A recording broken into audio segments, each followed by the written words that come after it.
You're listening to Seraphina Speaks for Children Who Think, the show that delivers you my take on topics that are important. I'm your host, Seraphina Melina Durbin. Let's go right ahead to the show, shall we? This is the final episode in Season 1, and I'm covering a sensitive topic we all deal with. It's a bit like washing our teeth, that job we have to do. If we want healthy teeth, that is. Side note, after a phase refusing to wash my gnashes, Mama showed me online images of rotting teeth. That got me into action, until I forgot again. I'm Seraphina Melina Durbin, and this is Seraphina Speaks, a show for children who think. There are other everyday jobs with decisions attached to them. What clothes to wear, foodie type choices and decisions, which differ for us all depending on how much control we have over what we eat. For instance, as well as choosing and eating everyday food, I'm learning to cook. My cakes the other day were not as I hoped because I forgot to sift the flour. It was surprising that tiny pockets of hard flour were lodged in the cake. Everyday food also includes feeding pets in many families. In our home, Monty is first to feed Dickie, our miniature dachshund. Myrtle, our cat, is usually fed by Horatio or me. Then there's the routine of school for lots of kids. That might be making sure you're in the right clothes, or at least having them with you on the right day, or making it to a bus stop on time to get to school before the bell goes, or having homework ready to give in or submit online. My home education schedule covers all the basics, plus it's a routine. And as we talked about in last week's episode, habits shape our lives. What we eat, when we eat, whether we brush our teeth, how often we brush our teeth, if we get to school on time, whether we have the right kit on the right day.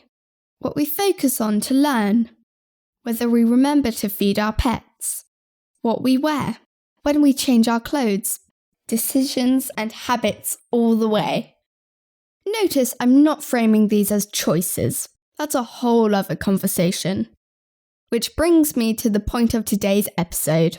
Things I don't care about. I'm developing strong ideas about things I don't care about. Let me tell you, it's not been difficult to form my opinion on this. Every day, I'm exposed to opportunities that help me learn more and more about what I just don't care about. You are too. It's about what we think is worthy and unworthy conversation topics. Picture the scene. Me, sat on a sofa. Myrtle, our cat, beside me, licking her paws. I'm watching Wednesday, the Netflix series, in my pyjamas. Heaven. Out of nowhere comes this. I like the tactical and strategic aspects of the game. It's important to understand these opening principles, Seraphina. These are common opening moves, and they allow a solid game foundation to be made. Then there's tactics. I've heard there's patterns like pins, forks, skewers, and discovered attacks. I've a lot to learn. Then there's weak squares and open files. Getting a plan for your pieces needs to align with your position. Great players master basic endgame techniques like king endings. Knowing endgame principles can lead to winning advantages in the late game. Absolute waffle. He'd been playing chess and needed an audience. Listeners, I'm not into chess. I cut him off and went back to my watching. I don't care about his chess moves. Observation. I find Montgomery's chess chatter about as interesting as a chainsaw on a quiet Sunday. Noisy and boring. It's tiresome. It's not that chess is boring. It's the way that Montgomery drones on about it that confirms I don't care about it. It's not a worthy topic of conversation for me. It is for him. I get that. He's not alone. And then you have two redstone repeaters and get the redstone, and that's pretty much the same thing on the other side. And to get the top ones working, once you do it, you take some redstone around the top and then redstone torch. That's the way to put the word for it. That's what it does. And then it also extends those.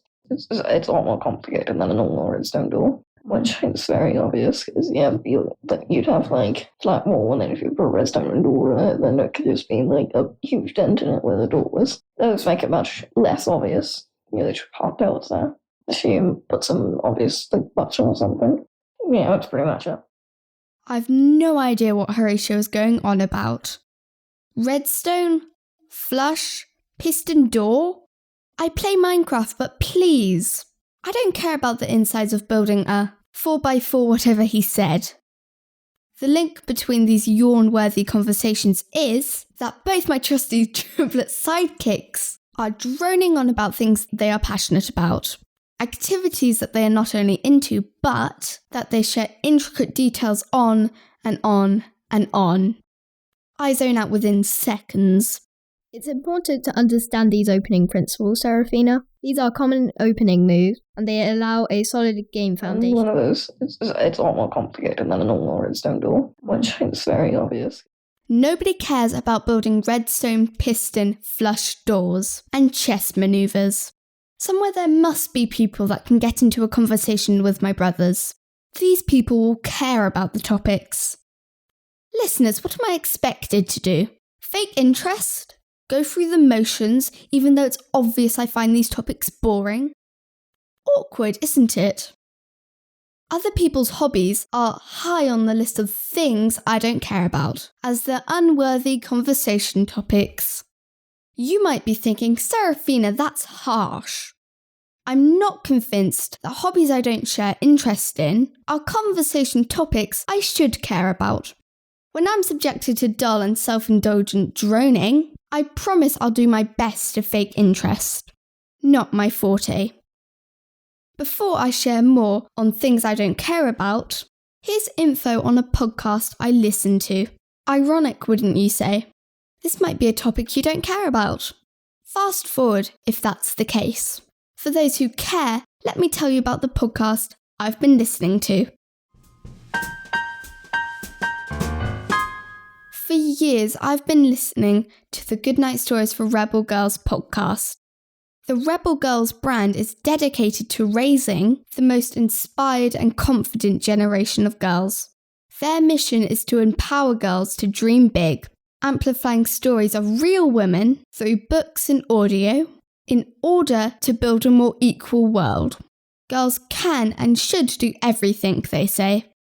Rebel Girls audio resources can be found on their app that has a small subscription fee these days. Recently, I've started to listen to one of their new podcasts called Rebel Girls Growing Up Powerfully. I haven't read the new book that it's companioned to. I'll maybe ask if I can get it. Both celebrate what they call the messiness and milestones of growing up. This is something I care about. The hosts of Growing Up Powerfully are best friends, Asher and Justine. I've not worked out how old they are, and honestly, this bothers me a bit. Did I miss where they introduced themselves? On the one hand, their voices sound like teenagers or young adults, but this production sounds so slick, I wonder how they could be this confident. Are they actors? I'm not quite sure. My podcast team is small but mighty. We don't have a dedicated Seraphina Speaks fact checker, or I'd know the answer. I've looked everywhere for details about the host, but I've found nothing. That's strange in the podcast world. Growing Up Powerfully is great if families can afford to subscribe. My mama tells me if you'd like to listen and money is standing in the way, Rebel Girls will consider discounting the app. Have a look on the Rebel Girls website for an email to apply for a discount if that's something you'd like to do. Despite my questions about the host, content is good, especially for those of us who are dealing with the first months of periods and other body changes. Their interviews and mindfulness affirmations hit the spot too. See what you think, listeners. Weather is a very big thing not to talk about. It's really boring. Brits talk about the weather all the time. In the episode Adult Sayings That Make No Sense, one of the idioms I talk about is, "It's raining cats and dogs." Britain's geography makes the weather the way it is. Mild, changeable, and famously unpredictable. It means we never know quite what to expect. Snow in summer, t-shirts in winter. It's all possible. Brits talk about 3 main weather things. Weather of that day. Cold day, isn't it? Muggy day, don't you think? Whether it's breezy, drizzling, Baltic, nippy, howling, foggy, I could go on. Weather forecasts of upcoming weather. It looks like it's going to be a storm, doesn't it? Do you think we'll have a white Christmas? Weather from the past. Summer in my childhood was hot and sunny all day, not like summers now. Oscar Wilde said conversation about the weather was the last refuge of the unimaginative. He was right. This topic is repetitive and it's subjective, so it's hard to have any kind of meaningful chat about it.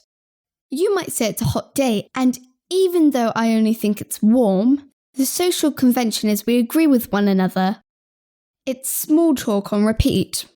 Can't you look up your weather predictions online or look out of the window?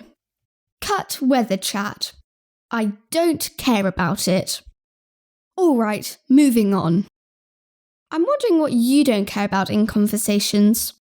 Listeners, it would be stupid of me to try and even imagine these topics. Isn't it such a personal thing? Do you have a friend that talks to you about something they care about, but it bores you? Or a relative who thinks you enjoy something, but you only had a fleeting interest in it? Do they bang on about that insignificant thing to you, as if it's a passion or your hobby? Consider the double standards I have about sharing my dreams with people. Our dreams can be fascinating information. The key here is that it's fascinating to ourselves because they're personal. It can be hard to understand what someone has experienced if you weren't there or haven't had a similar experience. That's the difference between talking about our own dreams and listening to someone talk about their dream. Know what I mean? I'm always sharing about my dreams. Here's me chatting to my mama on this topic. Settle in, friends, you might want to snooze. So there was like a carnival ride, carnival rides. Instead, I don't know what, there was these seats, but then there was it was hollow in the inside. So if you went in the inside, it started rattling everywhere and it was very nice and spinning and it's very cool. And then I had another dream where I just switched dreams basically. And you went in the window, there was zombies, that movie, the program where it's monsters, zombies, that kind of thing, the one with the dragons. Was it dragons? I don't really remember, to be honest with you.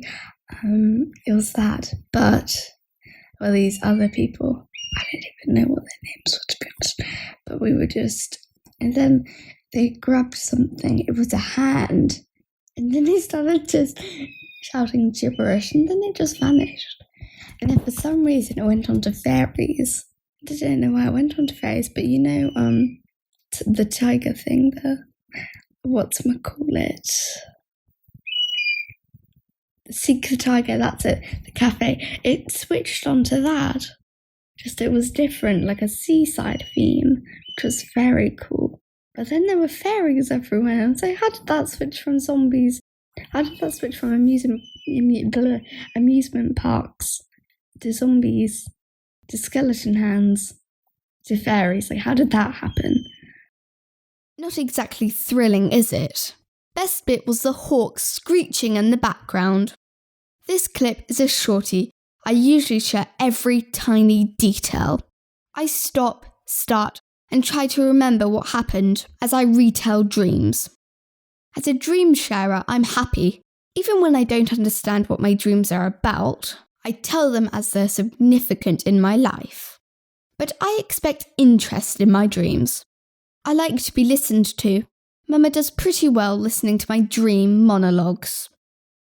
But when someone else shares their dreams with me, my interest flags. Their patchy remembering of the sequence of things gets oh so boring as I wait to hear them put pieces together. It can be excruciating as the listener.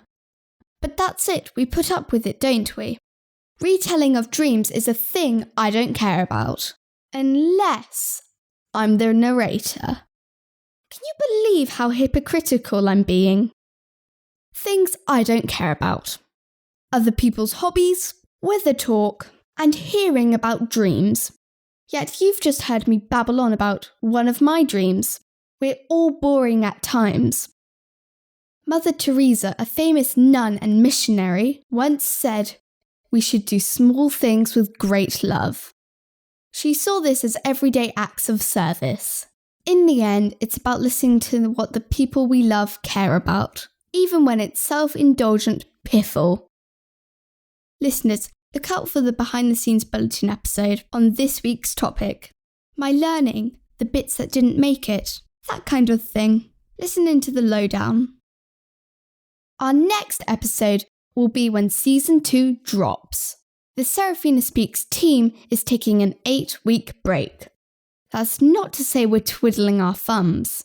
In those weeks, we'll be researching and recording the next 8 episodes to bring you.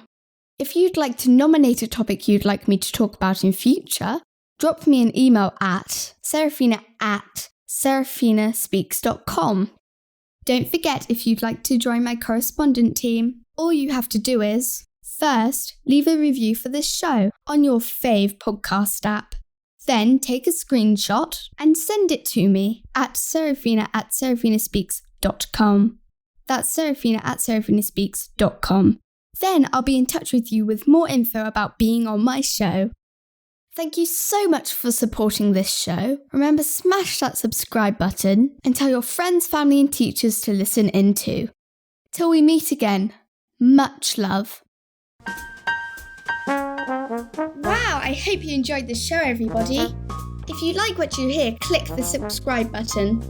This podcast is made possible by listeners like you. Thank you for your support. Don't forget to leave me a review at iTunes or wherever you listen to your podcasts, because then more people can find my podcast.